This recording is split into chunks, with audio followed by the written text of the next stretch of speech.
Baiklah, menanggapi banyak keluhan dari masyarakat tersebut perihal jalan rusak, entah itu jalan berlubang atau semacamnya, saya salah satu anggota Komisi C DPRD Kota Malang yang kebetulan membidangi di bidang pembangunan, hubungannya dengan infrastruktur. Tidak kurang-kurangnya saya dan kami seluruh anggota Komisi C untuk senantiasa mengingatkan, mensupport pihak PUPR untuk segera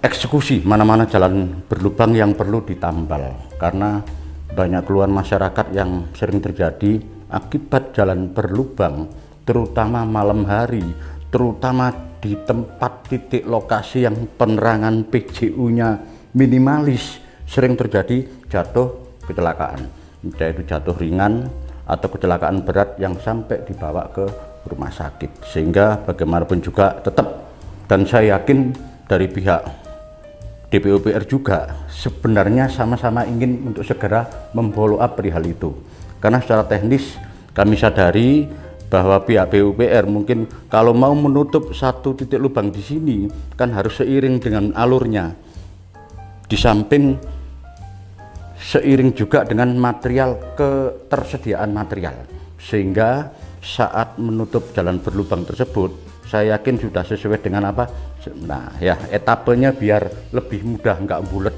meloncat titik sana, lintas kecamatan, balik lagi, sehingga itu memang perlu sedikit bersabar.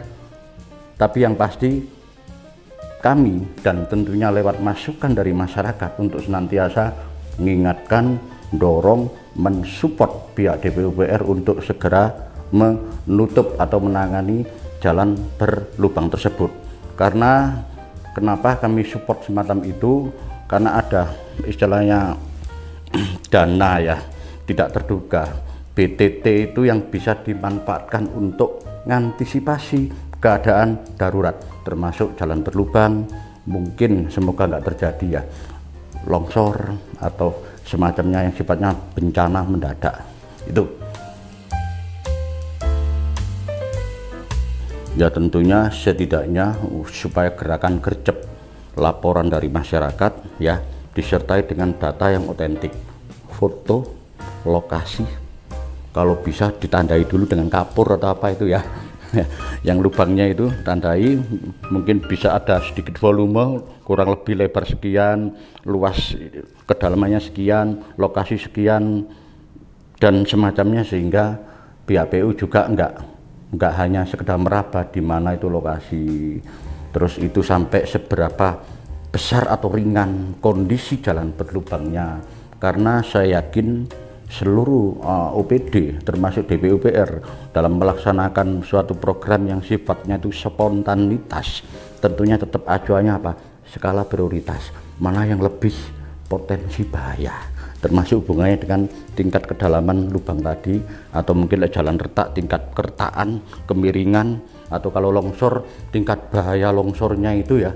Suatu misal kalau longsor sekitar lapangan itu mungkin bisa digeser, mending merhatikan longsor yang dekat pemukiman, nah semacam itu, ada namanya skala prioritas.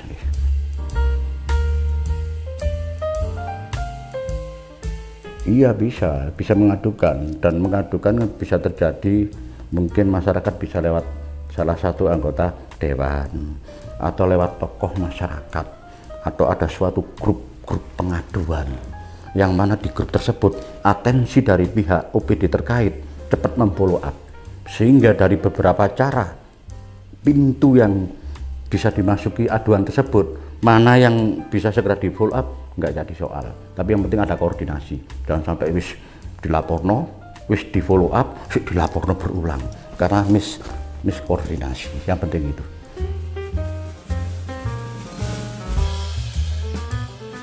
Memang kita ketahui bersama bahwa level jalan itu ada 3, yaitu level jalan nasional, level jalan provinsi, dan jalan kota atau kabupaten.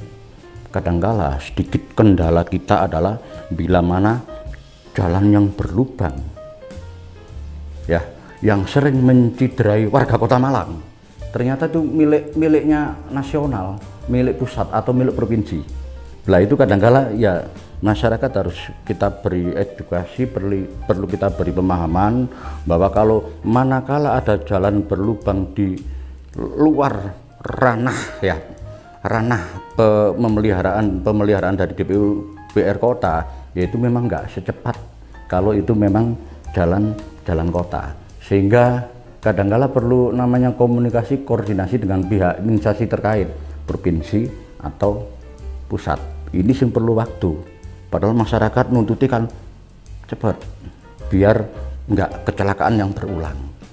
Nah ini yang memang perlu ada selisih waktu ya, untuk percepatan masih problem. Tapi kalau ruang lingkupnya jalan kota, jalan kita sendiri, insya Allah itu lebih mudah untuk percepatan follow up-nya lebih mudah. Ya tentunya kita komunikasi, koordinasi dengan pihak ya PUPR provinsi ya, bina marganya atau apa istilahnya itu ya, seksi apa ya, semacam bina marganya provinsi. Kita konfirmasi tentunya berdasar data yang saya sampaikan tadi, foto, lokasi, mungkin volume kerusakan dan semacamnya. Lebih-lebih mungkin ditunjang oleh keluhan masyarakat. Biasanya di dinas itu atau OPD kan buka aplikasi untuk menerima keluhan masyarakat. Masyarakat monggo silakan berbondong-bondong untuk menyampaikan keluhan problem masalah kerusakan jalan di suatu lokasi, di suatu titik lokasi. Kami yang memperkuat secara jalur ya birokrasi gitu deh, memperkuat. Kalau perbatasan, kalau secara normatif memang kan kita senantiasa komunikasi koordinasi ya.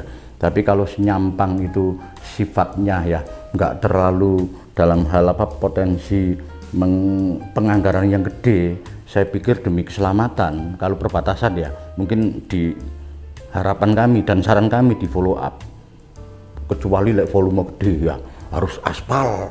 Nah itu kalau lubang-lubang dikit saya pikir kita tutup mata lah, walaupun itu karena mepet perbatasan ya, karena kita melihat walaupun itu jalan perbatasan tapi yang melewati juga warga Kota Malang juga.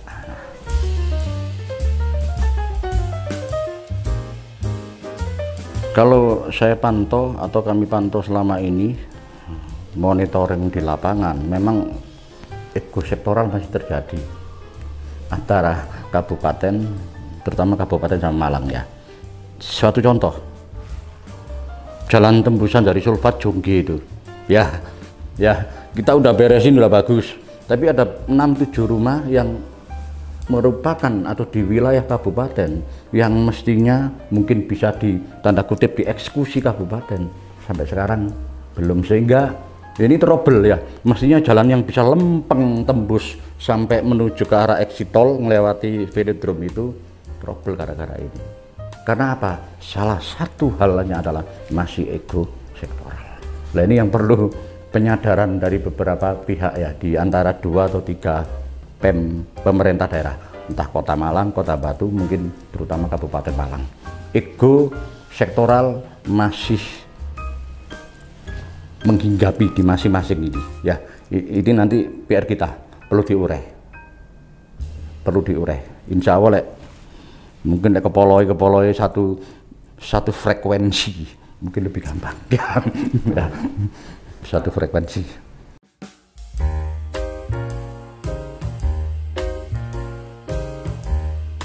Ini yang sering terjadi ya, entah aspal, entah apapun, oke lah aspal. Karena saat pelaksanaan itu berarti nggak sesuai dengan bestek yang ada.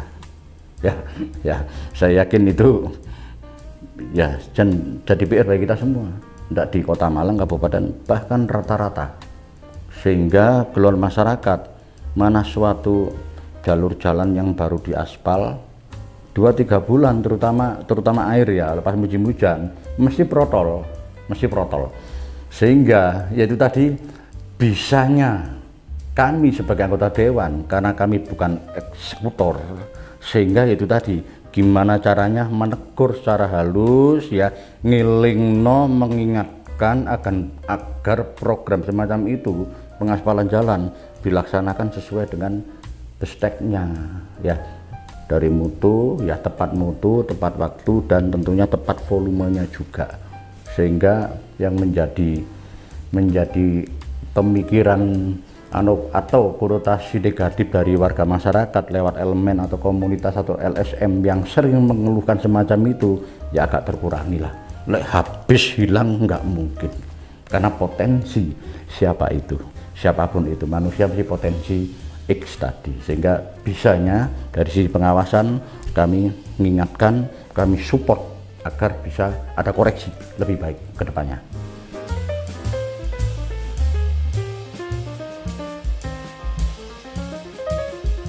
Perkembangan terakhir memang 1 tahun terakhir ini yang agak gercepnya, karena mungkin seiring dengan kebetulan masa tenggang habisnya dari Pak Wali, sehingga saya yakin siapapun itu wali kota mesti sebelum meninggalkan tempat di mana sebelumnya beliau bertugas mesti ingin meninggalkan jejak yang positif, termasuk jejak program pembangunan di dalamnya, mutu daripada program itu. Saya yakin itu, sehingga kami juga nggak sudon, nggak hanya berburuk sangka, nggak boleh, tapi gimana caranya kita terus mensupport, ngilingno, mensupport dan semacam itu.